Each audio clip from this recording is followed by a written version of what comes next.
Isaiah Satania will join us momentarily.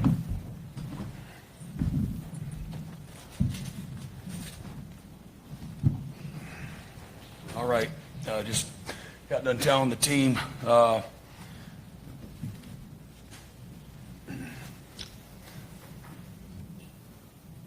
today was a bad day, and we still have a really good football team. And start of the fourth quarter, it's a one-score game. We hadn't played great football, but we had our opportunities despite not playing well and doing the things that winning requires. Just basic blocking and tackling and fitting gaps and making good decisions, catching the ball, those types of things. Couldn't get any rhythm in the second half. I think we were close to double the yards in the first half, and although it was still a close game, they flipped the script in the second half, and were able to, the first two drives of the second half do a really good job of staying on the field. We helped play a part in that with our mistakes, being offsides, again, not tackling like we need to tackle, and we have tackled. Again, knocking people back. Thought the pile went the wrong way too often. And all year it's been exactly opposite. So turning guys loose in the end zone on the 14-play drive there on a basic, again, third and goal, motion and route concept. Again, just didn't deserve to win today. Texas made the plays they needed to. Couldn't get off the field in third down in the second half. And that's a recipe for losing. But again, proud of my guys, our staff. Was not a good day, but man, we have a chance to still have a heck of a year. And a lot of ball still in front of us right now. And this one hurts for all the reasons. We had, again, our opportunities there in the second half to put together a drive and go get a stop on defense, force a turnover. We lost the turnover battle 3-0. And against a good football team, that's a recipe to lose. Thank you, Coach. Reminder, we'll open it up for questions. Please raise your hand, and I will get the microphone over to you. And wait till the microphone gets to you before asking your question. We'll start over here with John. Yeah, Brent, John Hoover, Sooners on his side. The first three defensive possessions went about as well as you could hope, and then the next three went about as badly as you could hope as they go, whatever it was, 3 scores in cross country. What changed in those 3 possessions, and how much of what changed was what Texas was doing to counter what you guys did? Yeah, I thought they got into a good rhythm, and I thought they knocked us back too much. I think we went down the middle of people. We got blocked. We didn't fit things like we needed to. I thought we lost some discipline there. Again, we lined up offsides, turned guys loose, and didn't tackle well in all 3 of those drives. And they made their plays, but had zero rhythm for the most part in the first half, and it really was, and we played a big part in that, and just the discipline, the physicality, doing the things that we have done through 5 games. We didn't do it with the consistency that we needed to. We had several times, even within those drives, to get off the field, got them knocked back, 2nd and 16, 3rd and long. They blocked us and protected better, and we didn't have the edge in the fire, to me, that you need to go win that game. And like we needed to. So that starts with me, and you got to do a better job and, let my guys down when it comes to that, because we've played with a focus, passion, and intensity all year long, and we didn't have it when we needed to there, particularly to start in the third quarter. But all that being said, again, it's a one-score game, into the fourth quarter, and we still had our opportunities and just couldn't get it done. We'll go right next here, and then over here in the front row to Jenny. Hi, Brandon Drum, OU Insider. The end of the first half, I think there were probably about 35 seconds left to go. You guys were driving. It looked like there may have been some confusion whether you guys were going to kick it and go for it. Was there a conversation there about just why the clock ran down to about 10 seconds before the timeout was called? Or yeah, we wanted to throw it into the end zone, and if we had somebody that was open, we had a double post route there, and I think it was Burks was open early and threw it a little bit late, and we wanted to get it out of bounds there and take the points. But we wanted to take a shot to the end zone. Didn't want them to be able to get the ball back, and wanted to if we didn't get that touchdown, then we wanted to kick. Go next in the front row to Jenny, and then cross the row there. Jenny Carlson with the Oklahoman. John, can you just talk us through your day, pain level, how you assessed your performance, and then I watched you at the end just, kind of standing there in the end zone before you guys did the alma mater. Just what was going through your mind in that moment too? Yeah, I said the pain level was nothing. I mean, there's no excuse. I was ready to go physically, but mentally I just didn't perform. My eyes weren't as good as they needed to be, and when your quarterback doesn't play good football, it's hard to win in this league, and that's what happened. But honored to play in the game and get to see the atmosphere, but I just didn't play good enough. George Sooner Scoop. John, what was your preparation like this week? I'm sure you were trying to be aggressive in getting back, but how much did you even get to maybe practice this week leading up to the game? I mean, I got to practice a good amount. And it has nothing to do with how I performed. I was prepared, and I studied film the same way. I just didn't come out ready to play. Go next here in the front row. Mason Young, Tulsa World. Brent, how much did losing Derek Simmons affect your offensive line in the second half, and is there any early update on him? Yeah, it's hard to say. I have to wait and see the film to see how we performed without him. But it was a lot more than just Derek not being in there. Yeah, Barry Trammell, Tulsa World. Brent, you actually, I thought, had a pretty good pass rush on Arch, but you never really got to him, and when he scrambled, you didn't force him in any bad plays. He either made a play or threw it away. How key was that to your defense not getting off the field as often as you wanted? Yeah, I think that's points well taken. Again, we had some opportunities to finish. I didn't feel like we finished the plays that we needed to. We created some short edges. He did a nice job. We lost contain a few times to allow him to buy some time. And he's a good player with good skill, guys around him. I thought he played with really good poise in the second half and made some really good plays in tight coverage. And, we've done a really good job of, winning the one-on-one, winning those matchups and creating issues. And today, again, we didn't have our best.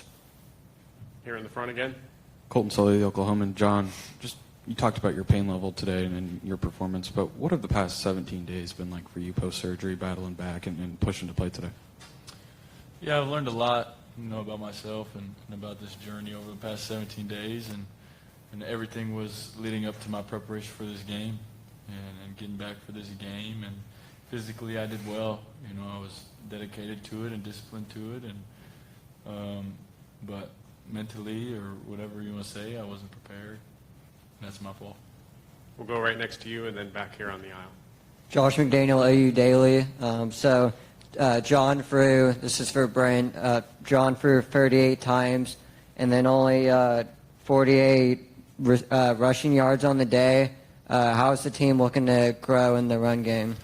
Yeah, I mean, obviously we're playing a really stout defense in the front seven at Texas. We got to be better, to win those games. I thought they ran the ball very efficiently, and were able to convert a lot of third and manageable situations because of some early down success.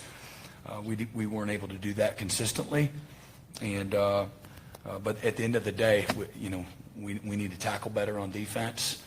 We need to get off the field on defense on third down and take pressure, off the offense and be able to complement one another. But the ability to run the football, when it's all said and done, man, you have to be able to do that consistently in order to win.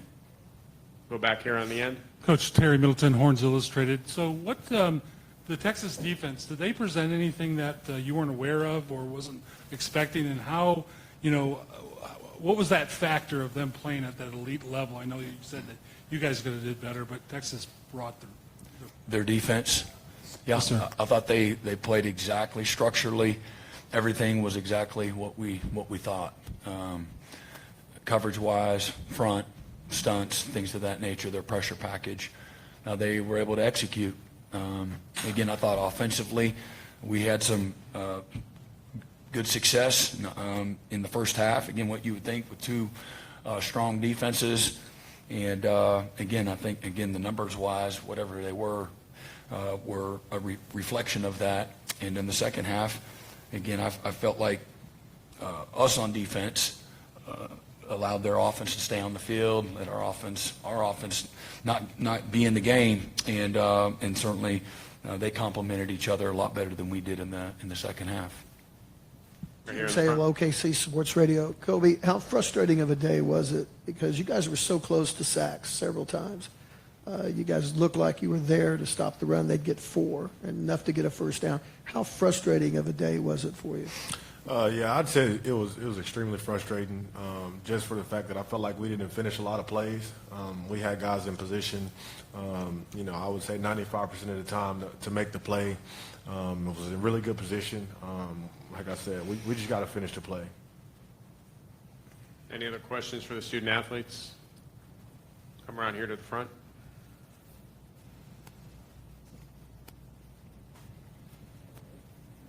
Yeah, Kobe.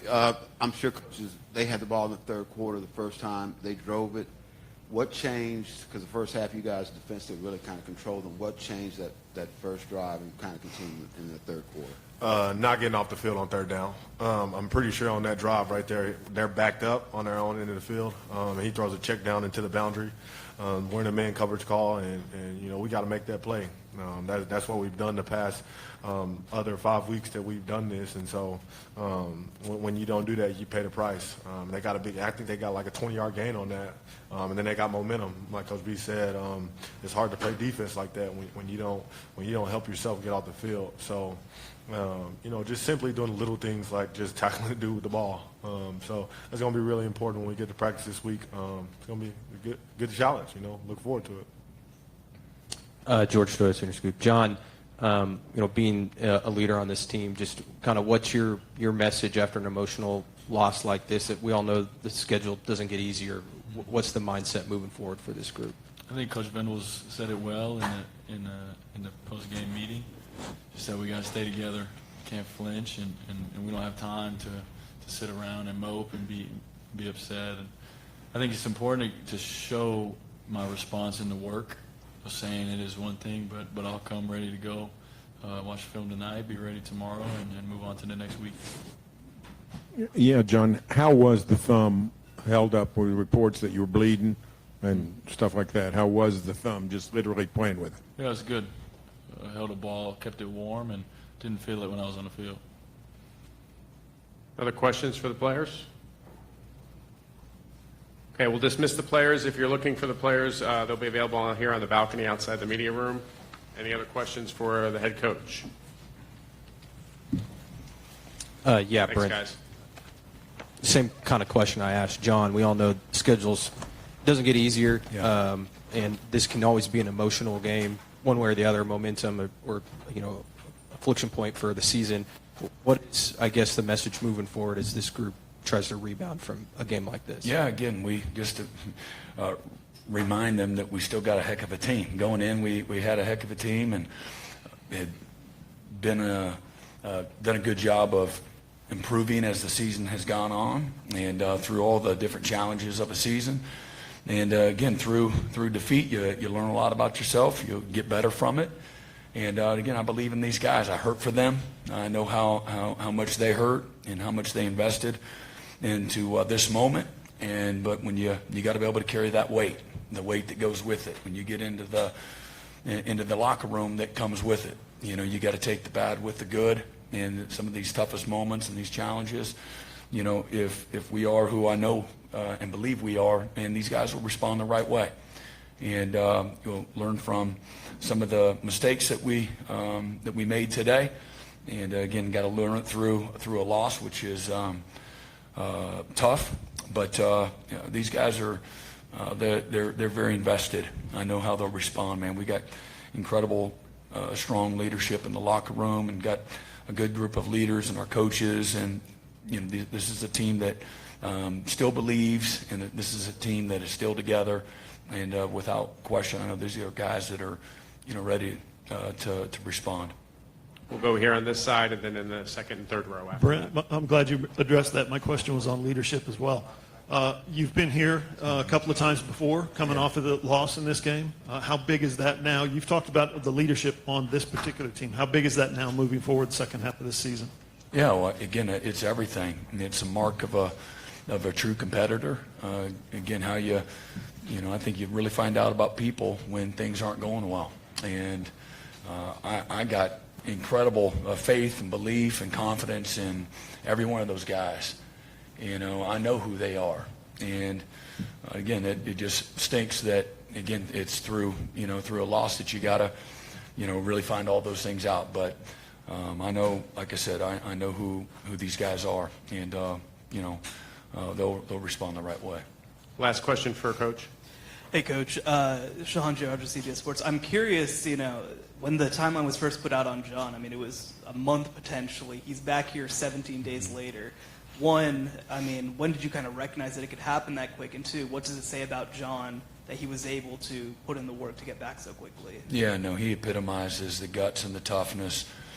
Loves to compete. Loves his teammates.